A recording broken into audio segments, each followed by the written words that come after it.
That all being said, thank you all so much for attending. I'm going to now display my screen so you all can see the presentation that I have geared up for you.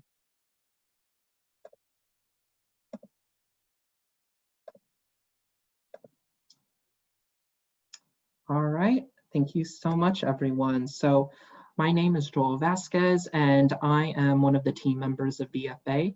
And today we are here to really discuss what does life look like beyond Venture for America, and how can our fellowship program really help set up your professional development and your career for success. And so all of that said, throughout this presentation, if you have any questions, please don't hesitate to ask through the Q&A feature, or if you'd like to chat and introduce yourself, please don't hesitate to do that either. What I've really been seeing within the chat feature is different attendees really putting their LinkedIn information and connecting with other individuals who attend this presentation. So don't hesitate to do that and really engage, as well as really put what you really want to get out of this panel, so that we can really keep track of some of the things that we can really answer for you today. So all of that being said, thank you all so much for attending. And just to kind of begin with some introductions, as you all already know, my name is Joel, and I currently serve as the Diversity and Inclusion Recruitment Manager here at Venture for America.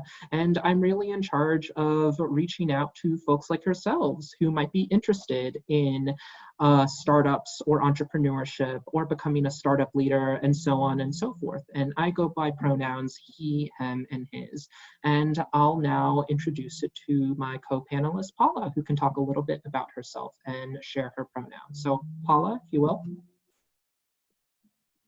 Hi, everybody. My name is Paula. I use the she, her, hers pronouns.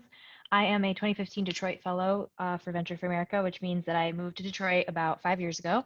And I am really excited to be here and answer questions and chat about what it's like to be an alum of VFA.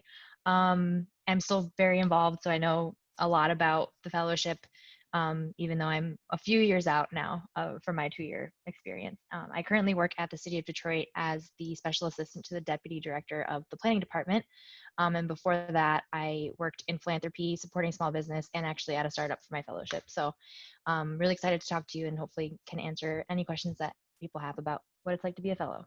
Yeah, no, absolutely. Thank you, Paula. And so just to go over a few topics today, I'm first going to introduce what is Venture for America, first and foremost, and then afterwards telling you all a little bit about our program, as well as how we've really adjusted given COVID-19. I'm then going to talk about what some of the things that our fellow alums do after their 2-year fellowship, and then we'll proceed on to a Q&A portion, wherein Paula can chat a little bit more about her fellowship, share some insights with you all, some relevant lessons, and then you all can also ask questions through the Q&A feature as well. So all of that being said, starting things off, what is Venture for America and what do we do? And so Venture for America is an organization that aims to create economic opportunity in different cities in the United States by really mobilizing the next generation of entrepreneurs and leaders within the startup community and really equipping them with the skills and resources that they might need to effectively create jobs. And so we really focus on different cities within the United States, and 14 in particular. And these include cities like Baltimore, Cincinnati, Charlotte, Detroit, Miami, New Orleans, San Antonio, and so on and so forth. And the reason why we tend to focus on these cities is that because unlike hubs like San Francisco and New York, these cities typically don't see a traditional influx of talent. However, at the same time, these cities also have strong startup ecosystems, meaning that the infrastructure is there for small businesses and for startups to really succeed. And so all of that said, our main mission is that by really having talent go into these specific cities and working at these high growth startups, they can successfully build these organizations and thus promoting job creation and promoting inclusive economic opportunity within these respective cities. And so all of that said, that's really why we tend to focus on these specific cities as well. And just to kind of give a little bit of a program at a glance. And so let's say that all of you all go through the application process to become a fellow. And let's say that you all eventually decide to choose the fellowship program. So in terms of what you're going to go through, in April of every year, your journey is first going to not just begin with onboarding, so getting an opportunity to learn about different sorts of fellows and the VFA fellow community, but rather you're also going to go through what we call Match in April. And you can think of Match as a job search within VFA, in which you're logging onto a private online job portal and you're consistently going through different kinds of job opportunities that we as the VFA team have really sourced for you. And so you're applying to these opportunities, interviewing with them, asking different questions regarding the role, the culture, and the team. And you're supported by the VFA team in terms of goal setting all the way to even mock interviews, so you can best know how to express your story. And Match is pretty much that process where you're going to determine through gaining that job which city you're going to end up in based on the location of that job opportunity. And so all of that said, the next program is training camp, and training camp happens in July of every year. And so training camp is really a program that all incoming fellows really go through, and it really introduces you to the hard and soft skills that you're going to need to become successful at a startup, while also forming a community that you can really rely on as you transition to your respective city. And normally it takes place in Detroit every summer. However, during COVID-19 times, and I'll talk about this a little bit later, we actually transition more to a virtual community and a virtual experience as well. So all of that said, that's what training camp looks like. And so throughout the fellowship, afterwards, that's when, after training camp, different fellows then transition to their respective jobs and their cities. And so throughout the 2-year fellowship, different individuals are working at their respective startups and their organizations that they matched with for those 2 years. And within their cities as well, they're undergoing different kinds of professional development in the form of workshops, networking events, and so on and so forth. In particular, during this year, the St. Louis Fellows actually had a dinner with Maxine Clark, the founder of Build-A-Bear. And so they really got to meet her, ask her different kinds of questions, and really learn from her life story and her experiences of impacting a community. And then post-fellowship, you can either continue working at your startup, start a different company, join a larger tech firm, and more. And of course, we're going to focus more on that post-fellowship route afterwards. However, kind of giving a program at a glance during COVID-19, I thought that it was important to showcase to you all how we're really adjusting our structure so that you can learn more about how we're supporting different fellows and really prioritizing public health and public safety, as well as CDC guidelines. And so in regards to all of our programming, it's basically become more of a virtual experience. So in regards to Match, just for this year and the class of 2020, we moved up Match to May, and so far have sourced more than 200 different job opportunities for the class of 2020, which is a higher portion than job boards traditionally advertise. And in addition to that, we're also ramping up the level of coaching that we might give fellows during that time so that they can feel the most supported. And then during training camp, we also made this, as I kind of mentioned earlier, a virtual experience wherein we had different fellows log in and attend a core curriculum of different workshops and classes, whether that was learning how they could brand and market themselves, all the way from what it's like to really build a website, even really collaborating with other fellows in a virtual environment to really build a website for a client in Detroit, and facilitating different kinds of group activities so that individuals can feel like they belong and like they can really build a community. And then of course, during the fellowship as well, different fellows are kind of moving at their own comfort. And again, depending on that conversation with that company partner. However, all of our fellows are really starting their startup opportunity or their career remotely in order to really be safe. And again, abide by public health guidelines. However, throughout those 2 years, we're also prepared to really take programming to a virtual environment.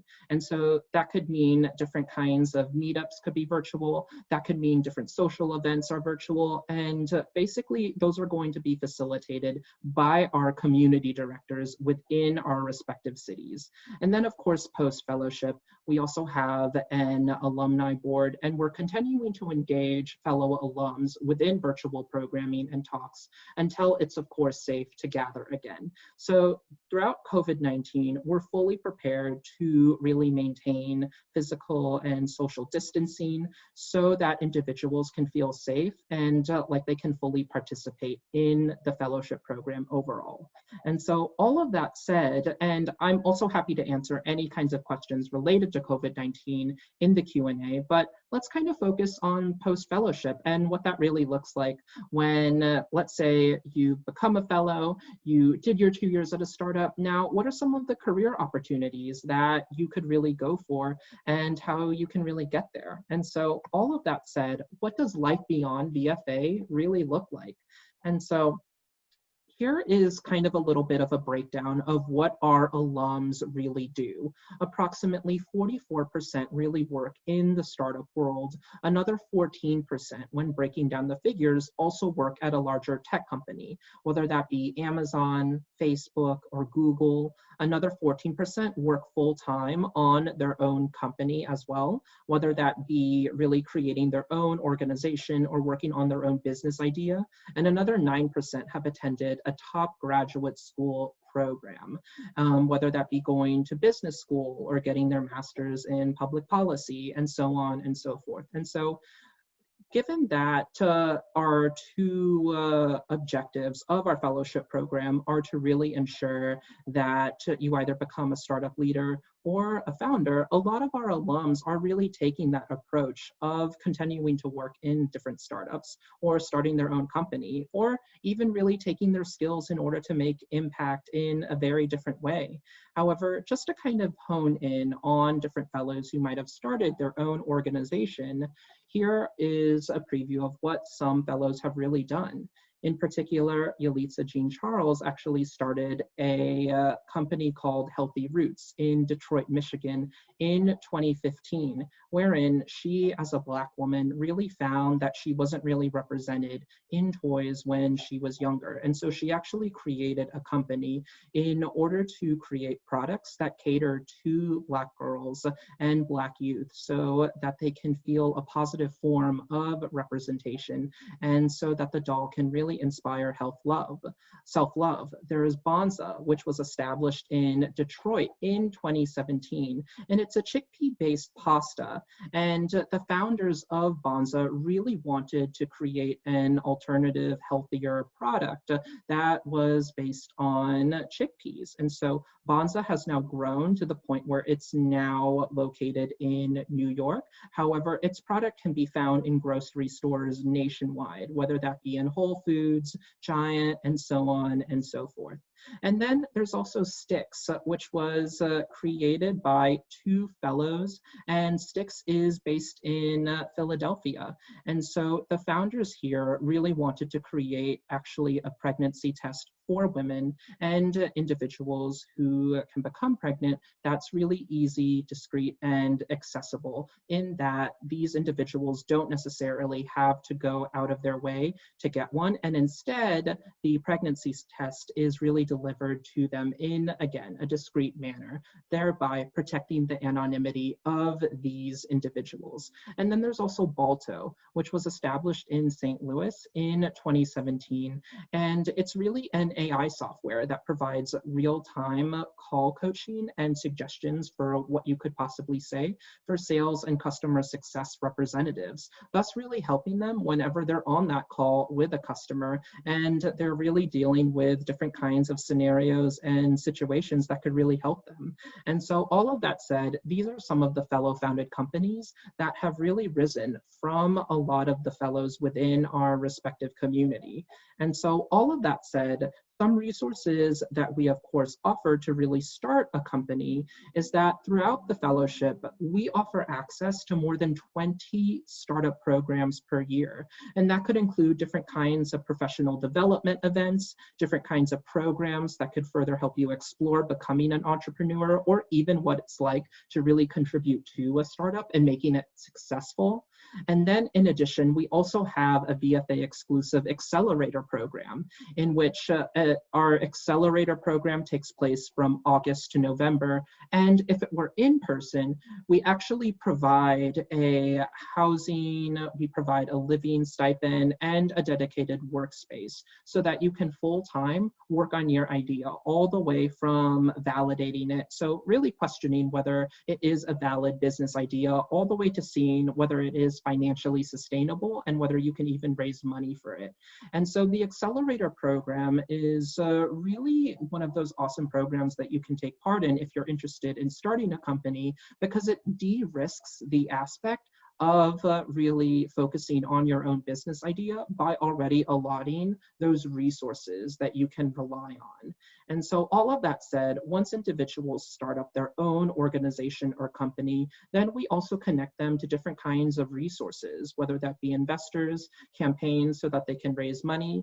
And so far, VFA has granted or invested more than $3 million in our fellow founded companies since 2013, which is a really significant number to note.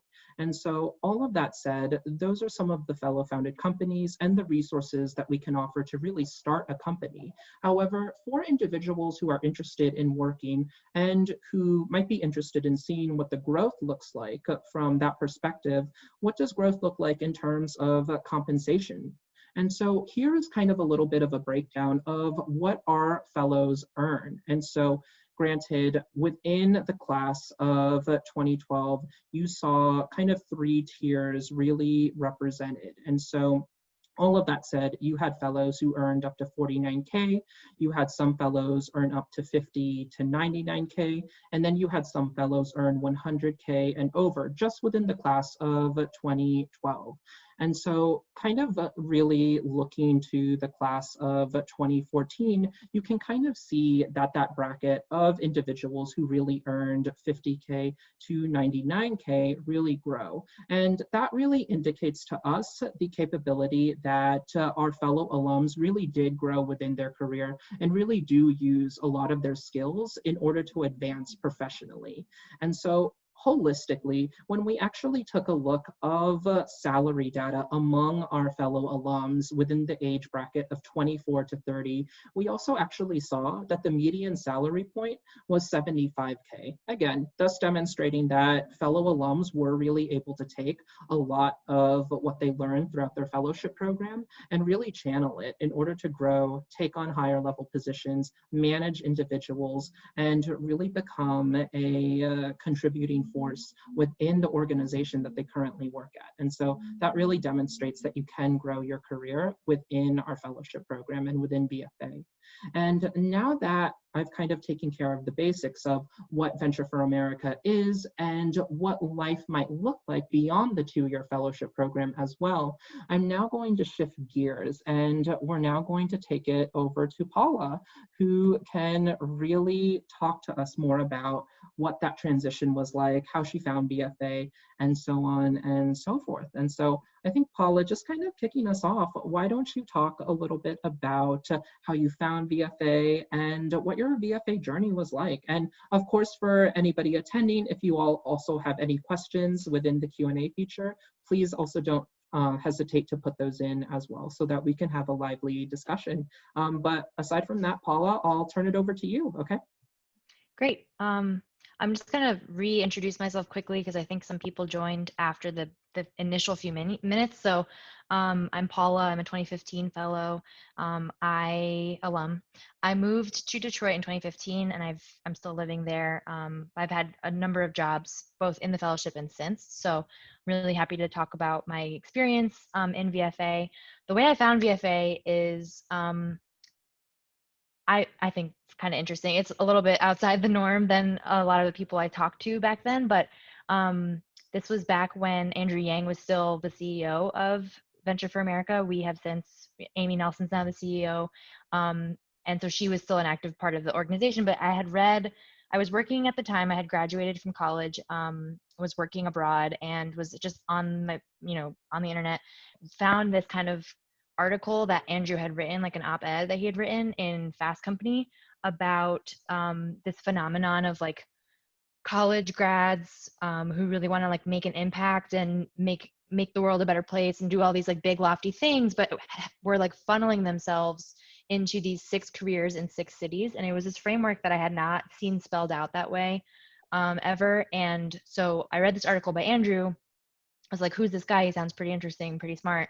And I was like, I was dealing with the fact that all of my friends seemed to be moving to 6 cities and 6 careers.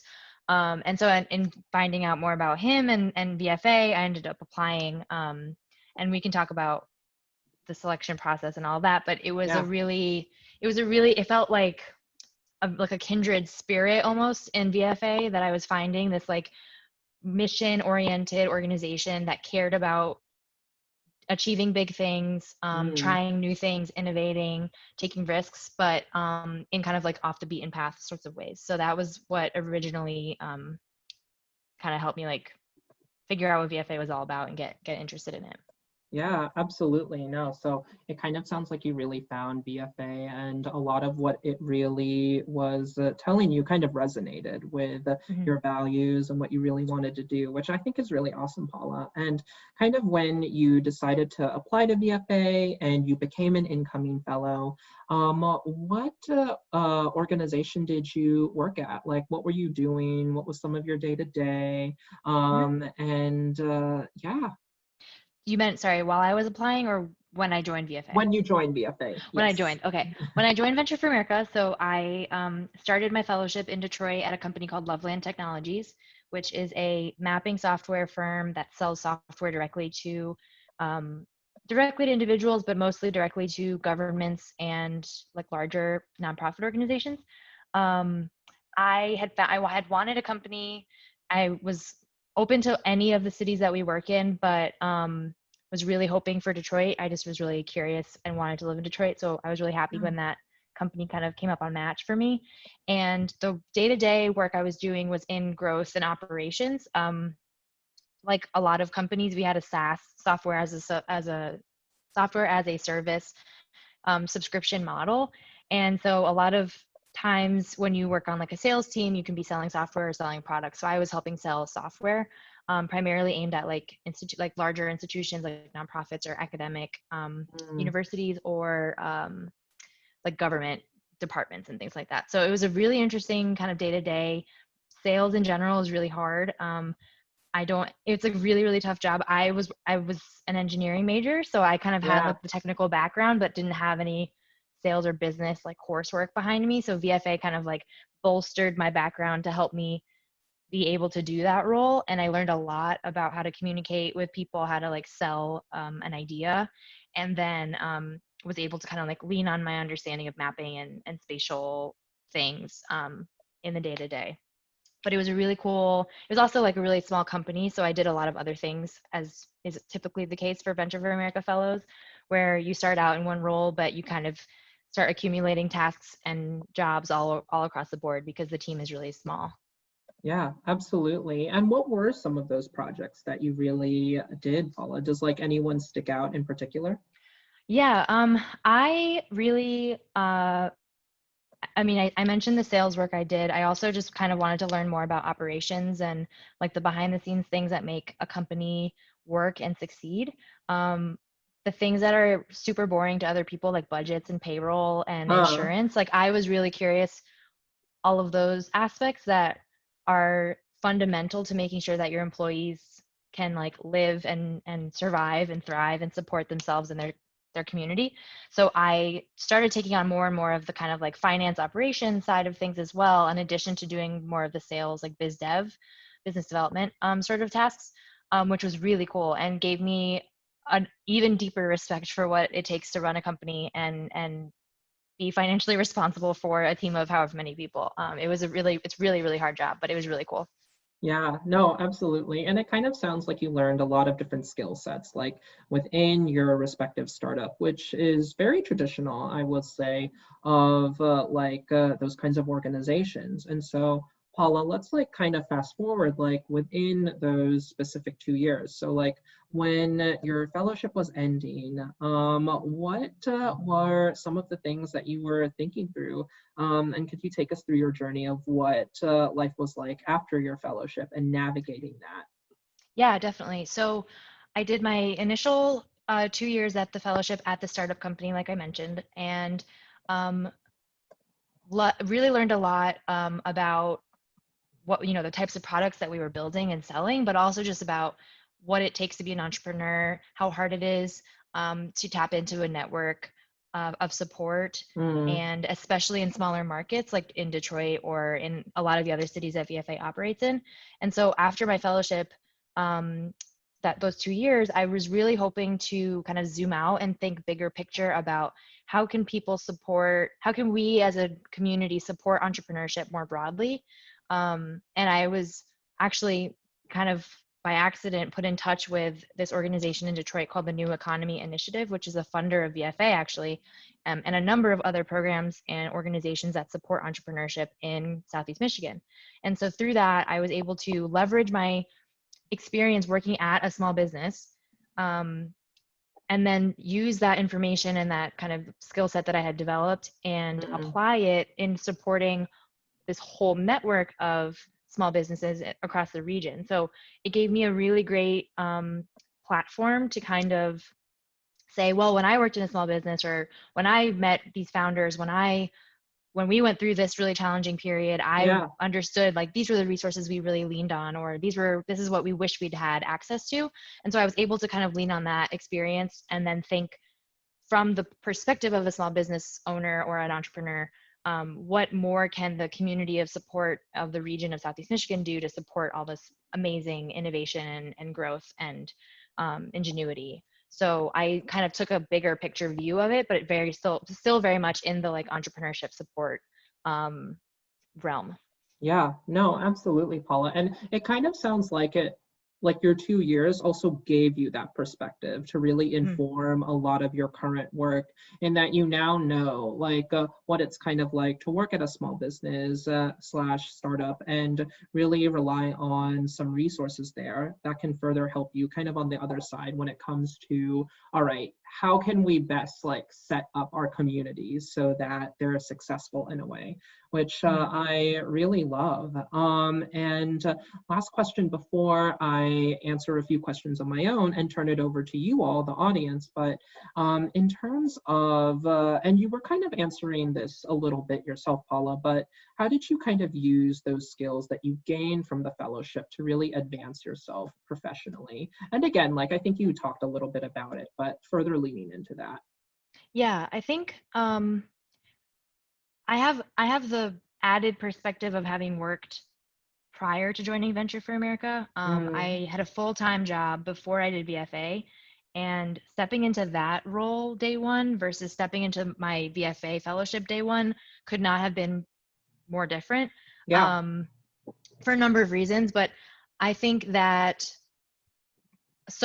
I learned so much in those 2 years at the startup company. And in addition to that, like almost prior to that, I had this really solid foundation from VFA, which comes from the selection process, first and foremost.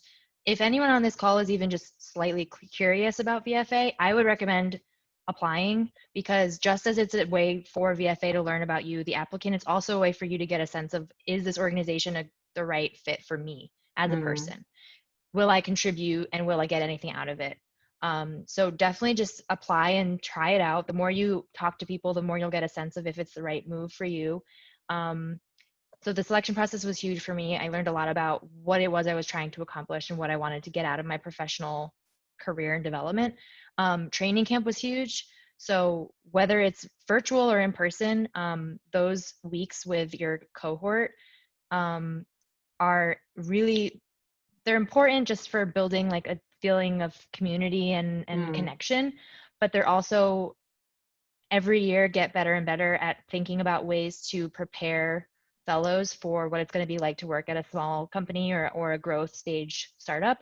And I learned a lot about how to take initiative, how to be comfortable with unfamiliar territory and ambiguity and stressful times, and like, Yeah. this big contract fell through. What are we going to do to make payroll next month? Like those sorts of things I felt more prepared for after training camp than I had starting at my old company, like without any sort of background at all.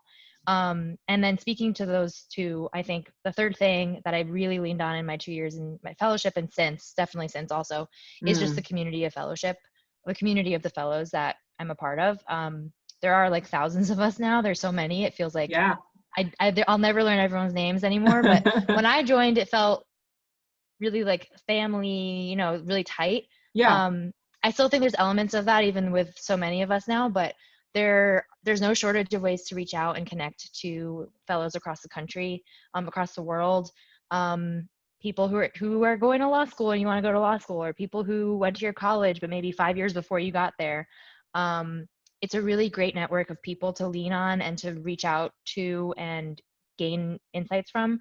It's only getting bigger and bigger, and we're going to keep finding new ways to connect and make things and find things in common with each other. Yeah. But definitely without VFA, like the last 5 years in Detroit would have been way more difficult. I would have learned a lot less, and I think I would have taken a lot less from the experiences that I did get. No, thank you for that, Paula. And like, definitely like one of the biggest reasons I really hear a lot of individuals really going into VFA, and also what they really love about it is that community aspect and the fact that they can really form this supportive network of people who really have their back, and your back at the end of the day.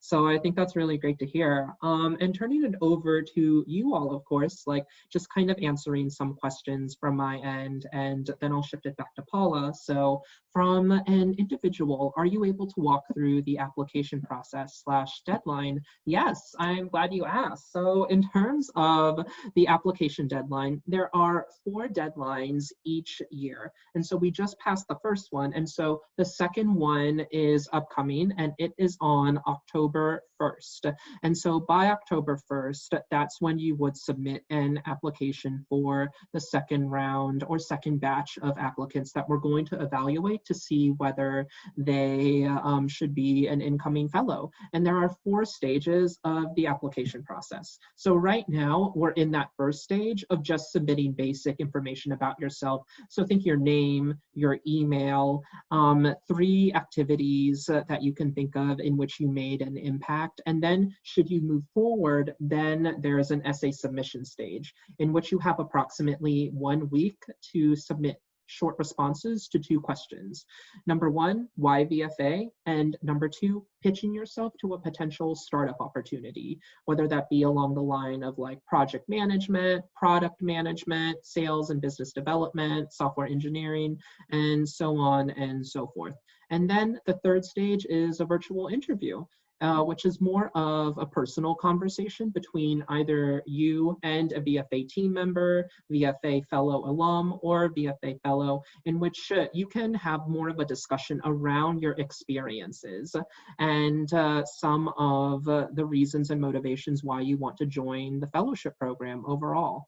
And so the fourth and final stage is called Selection Day, or in this case, a virtual Selection Day, in which you're going to be in a Zoom call / room with several other candidates, and you're going to go through different kinds of group activities so that we can see how you collaborate as an individual. And those activities are going to be facilitated by a VFA team member, fellow or fellow alum. And then within the afternoon, you're going to have one final individual interview.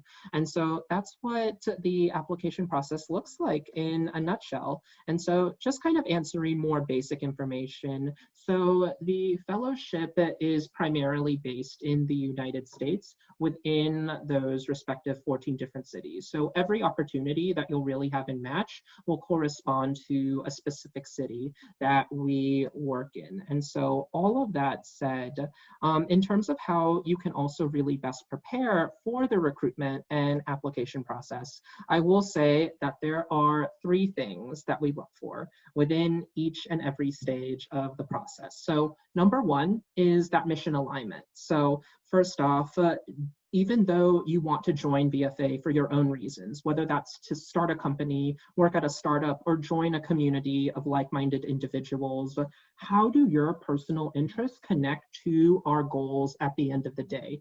And remember, VFA's mission is to create economic development through job creation at startups. So how do those interests of yours align with our mission at the end of the day? And are they on the same page? And so the second pillar that I'll say is also that ability to make an impact and contribute. So oftentimes, because startups often operate in small teams, they're going to want to see individuals who know how to generate positive results. And the way that you can really illustrate that is through quantifying a lot of your accomplishments, whether it be on your resume or whether you're even pitching yourself to startups. So on your resume, let's say that you were a student leader at an organization and you helped plan a lot of events. How many events did you plan? How many attendees showed up? How many team members did you really work with? Let's say that you were a software developer intern at an organization. What kinds of projects did you work on? What app did you really create and help with? How many people did you work with? How many testers were you able to gain? And so on and so forth. And so kind of like through quantifying a lot of those accomplishments, are startups really able to see in data the impact that you were able to make? And then the third and final trait I will say is that character piece. So of course, like we want people who are interested in our mission, and we want people who really know how to generate positive results. But at the same time, we also want fellows who are truly invested in our values, like diversity, equity, and inclusion. We want fellows who have a growth mindset and are able to take constructive criticism and use it to develop their own growth. And we want fellows who really have that mindset of continuous learning and being a lifelong learner. And so all of that said, that's a little bit about how you can really help prepare for the fellowship program, or excuse me, applying for the fellowship program. And Ellie, to really answer your question, at training camp this year, we had around 215 fellows, and we had an acceptance rate of 11%. So that can kind of give you an indication of the individuals who apply, as well as the selectivity of our application process. And Paula, I'll actually turn over the second part of this question to you, but it's more so aligned with match, which is something that I think every applicant wonders at one point or another. And so, Paula, do you think you could speak a little bit about your match process, and from your perspective, how likely is it to get a position aligned with your goals/interests? Great. Yes, happy to do that. So the way Match works, like Joel mentioned in this presentation, it's basically like a job portal, similar to probably job portals you might have seen either through a university or online, but it's tailored and filtered specifically for the incoming class of fellows, which means that Venture for America finds partner companies across the 14 cities in which we work, helps them think about ways that they might be able to hire or add a fellow to their workforce in the coming year. Then those jobs and opportunities get posted. There's almost always, I think Joel can correct me, almost always like way more posts than fellows. So there's never a shortage of jobs on the portal. And the way it works is you create a little profile, you add your information, your background, what you studied, what you're interested in, anything like fun about you as a person. And then you go about connecting with those partner companies and for those roles specifically on your own. So the VFA team is always there to support. There's a whole team of people that are there to help tailor your pitches, to help look at your resume, do mock interviews if you feel like you want to practice before you get on a Zoom call or a phone call with one of the potential employers. But it's really up to you to kind of do that search and reach out on your own, which I really loved having that sort of independence personally. The way I went about my match process was Mm. I knew that the more specific I was in where I would want to live and work and in what type of industry and in what type of role, the harder it was going to be to find something that felt like a good fit, right? So much of what makes a great job or a great experience can't really be filtered down in a portal. It's a lot about, the vibe of the people you're talking to. What do they do for fun?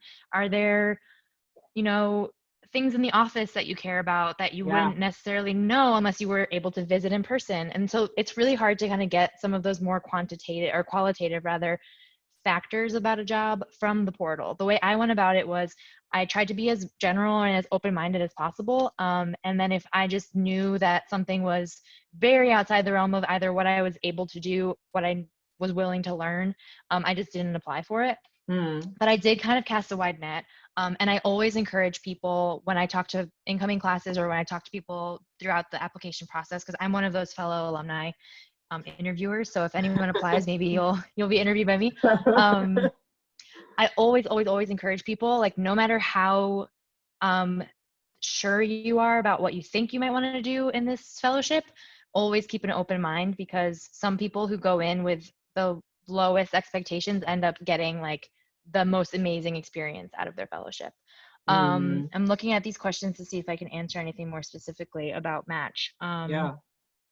Did I kind of touch on what you wanted me to touch on, Joel? Yeah, no, Paula, I think that was really great. And in particular, like, I think you hit on a really good point in that, like, of course, like, we do encourage, like, fellows to be intentional in regards to, like, what are some things you could possibly see yourself exploring. However, really balancing that open-minded approach, just because, like, within your respective startup, you are going to be taking on, like, a lot of different projects and priorities so that your learning is really well-rounded. And so at Mm-hmm. the end of the day, like, definitely like be open-minded and be flexible, and caveating that, like, it is okay again to like have some ideas of like what you want to be doing, but definitely like don't rule anything out specifically. And so all of that said, I think that that's really great. And just kind of answering another question your way, Paula, but this is Mm-hmm. a little bit more theoretical, but how do you think your experience at a startup would have varied if you hadn't joined VFA? Sure. And I can actually answer this fairly concretely because I mentioned earlier I did work full time before I joined Venture for America. And I worked for the innovation department of a large multinational chemical company Mm. in France. And so part of what attracted me to VFA was that the company I worked for was this like big, massive behemoth chemical company. And they had this kind of like small subset of their team that they called the innovation department. They're like iLab. And so I worked in their kind of like startup arm of the big company.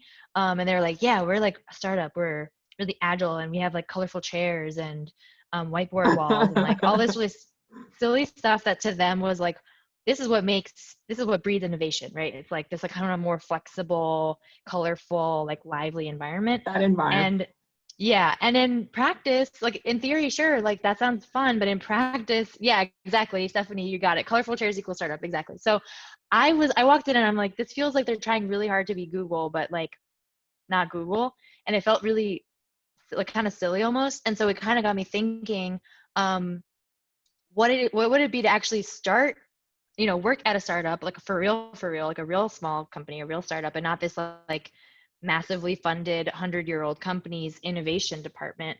So it's like the real thing.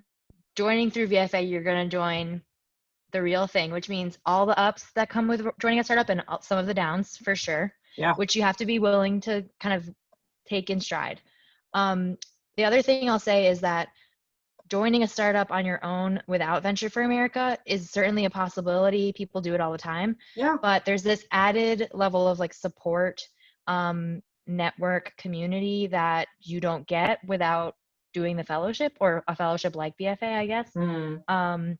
I certainly had some really, really difficult times in my 2 years at Loveland. I'm really grateful for the experience. I wouldn't take it back in a second, but without the network of people in Detroit, without like the support of Amy and other people on the team based in New York, I would not have had as good of and as like net positive an experience as I did. So I just think that there's so much of the like on paper benefits you get at VFA, but also just this like soft, fluffy stuff that's harder to explain, but almost more important. I hope I kind of addressed that question. It's certainly a possible path. Like people join working at startups all the time, but there's just this added level of support. If also like worst case scenario, right? You hate your company or Yeah, your company fails or something, and it does happen. Like VFA, it's not an absolute sure thing that everyone's gonna join a yeah, company and then it gets valuated at like $1 billion or whatever. Like that might not happen. If you work at a company and you hate it or they fail and they can't pay you, if this were a normal day in a normal person's life, they would just be on their own to deal with that on their by mm, themselves. If that happens to you in VFA, you have this like massive community of people who many of whom have gone through something similar, that you can lean on them for their expertise, for their insight. And then in the case of VFA, like they're going to help you, you know, tweak your resume, send it back out there, make more connections, find you yeah. another job. So there's just like the safety net aspect of what VFA can provide as well, which in people who are more risk averse is a really, really nice thing. So Yeah. definitely don't discount that aspect of what VFA can help with as well. Yeah, no, totally, Paula. And I think you touched on, again, like, I think a really great point in that actually one of my teammates, Winston, actually, in that during his fellowship, his startup actually did wind down. And so, again, I think really crediting Paula's statement, like, it is very much a possibility, as it happens in all startups. However, kind of within his own journey, when his startup did wind down, he actually went to the community director of Detroit, who are really in charge of supporting our fellows within their city. And after speaking with her, kind of working with her to really form a plan and also networking with fellows, he was able to actually find a job within a few additional weeks. And so all of that said, like, again, I think the fact of the matter is that the VFA community can really serve as that resource and that network to really support you. And so Mm-hmm. all of that said, answering again, just some common questions. So in terms of like the general demographic, Stephanie, to really talk about your question. So typically the program is geared for recent graduates. So along our eligibility criteria, we are accepting individuals who graduate no earlier than 2018 and no later than 2021. However, if you graduate earlier than 2018, you can also always request an exception at talent@ventureforamerica.org as well. And so in terms of the other question, are there any opportunities in the summer for current college students with VFA? Absolutely. We actually do hire for interns to support our training camp program in the summer. And so that could mean anywhere from really being a lead intern, so coordinating a lot of the activities that the other interns are doing, to being a data intern, so making sure that all the surveys are uploaded and that all the files are in place, to even being in a virtual environment, a guest experience intern. So liaising with a lot of the speakers, making sure that they're all taken care of, making sure that the tech is really set up. And of course, like if it were in person, it would be like more hands-on in a different way, but we do have internship opportunities and they typically open around late winter slash early March. So keep an eye out for that. And in terms of, is it common for people with master's degrees to be VFA fellows? From the application, it seems like it's designed more for people who recently completed undergrad. And you're definitely right about that. Like it is more so a program for different individuals who are really starting out their career or who are just graduating. That said, I have met different individuals who have gotten and completed their master's degrees by the time that they have applied to the fellowship program. So again, as long as you receive your undergraduate degree within those years of 2018 to 2021, you are still eligible, because oftentimes different individuals may receive their master's degree right after receiving their undergraduate undergraduate degree, and so on and so forth. And so again, like as long as you meet that eligibility criteria, you are perfectly fine. And so I think to address Atticus's question, because it's a little bit of an interesting one. So could you talk a little bit more about the difference between the aspect of the fellowship that is working at a startup and the aspect that is launching your own company? And I'll like certainly provide my 2 cents, and Paula, like if you want to chime in, please feel free. But Atticus, for those 2 years, that aspect of working at the startup is primarily what you're going to be doing in order to really learn how different individuals build their business, really ensure that they are getting kind of a bird's eye view of what starting up an organization is like. And then kind of more so on the side, you're really going to different kinds of professional development events that are focused on entrepreneurship, innovation, and really finding out different kinds of solutions to challenges that your community might have. And then oftentimes VFA fellows, then after spending those 2 years, then after the fellowship is when they typically focus on creating their own company. Or throughout the fellowship, Atticus, a lot of fellows also often start their own side projects in the form of like finding a business idea or thinking about it. Then like after that fellowship is typically when a lot of fellows begin to really invest time in launching their own organization, if that makes sense. Yeah, if I can speak to that a little bit too. Yeah, go ahead.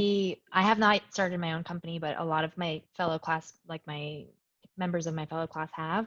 And I do think that it's not so strict a delineation between fellowship years and starting my own company years. So I want to encourage Atticus and whoever else is thinking about these things to think of it more fluid than that. And like Joel was saying, a lot of the programming that Venture for America offers and has offered for years is designed to help people in the fellowship while they're working full-time at their company and doing that, you know, fully and like with all their energy and time and investment. Understanding that some people have these goals that they can't achieve while working at this company, but want to Yeah. be validating ideas or exploring the opportunities to do that potentially later down the line. So like side project-a-thon or SPAT, you'll hear people talk about, or like the validation challenge. There are these things that have been going on within the fellowship programming for years, since before I even joined, that were created specifically to kind of fit within the 2-year, you're working at a startup, but you have these ideas for all these things you want to do. Like, let's encourage that, support that, and help that grow. So it's not really like a fluid, like as soon as you graduate, you get your little, you know, okay, you're an alum now you can start your company. Like there is a little bit more fluidity in that, but that's almost like built into those 2 years as well.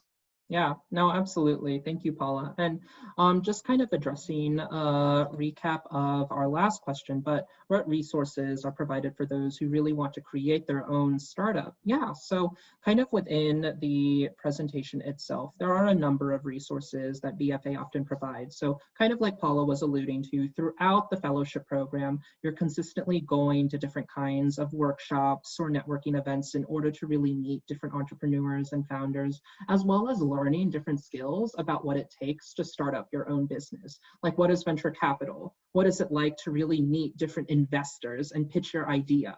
What is it like to see whether your business idea is sustainable? And then a lot of VFA Fellow Alums also apply to our accelerator program, which again, like is that program from August to November, in which VFA Fellow Alums get provided housing, a living stipend, and a working space if it were in person.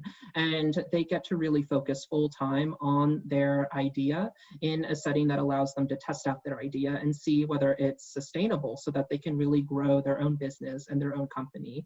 And also the accelerator really de-risks a lot of those factors towards starting your own company as well. And of course, like during COVID-19, we adapted it so that it is in a virtual setting, of course, in order to make sure that people are safe and that we're respecting CDC and public health guidelines. But aside from that, Paula, I think like just kind of a last question that I'd like to really ask you, but are there any potential, any last minute advice for our audience members as they learn more about VFA and consider the program as seniors or even before?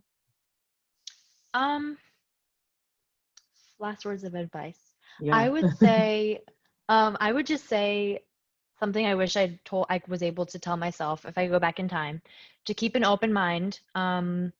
When you're exploring what to do after college, or maybe you're a couple years out and you're not finding fulfillment in what you're doing, keep an open mind. I applied to Venture for America almost on a whim, just because thought that article that I read was cool, and 5 years later I'm doing these panels and helping select the next class, and I'm still very involved with Venture for America because I fully believe in the mission and in the team of people helping keep the organization running. But if I hadn't just kind of tried the application, I might not have ended up here. So Yeah. definitely just give it a shot. Ask lots of questions, come prepared, do your homework. We have a lot of people applying, and like Joel said, 11% selection. Like we don't, it can be tough sometimes, but once you're in, like capital I-N, in, you're like one of us. So try it out, ask lots of questions, do your homework, come prepared, and hopefully I'll get to meet some of you as you continue along the application process. Yeah, no, awesome, Paula. Thank you. And so just to wrap up a couple of things, y'all, I am going to administer a poll in which you can really engage. You can really choose how you would like to further engage with us in the future. And also just kind of sharing my screen one more time.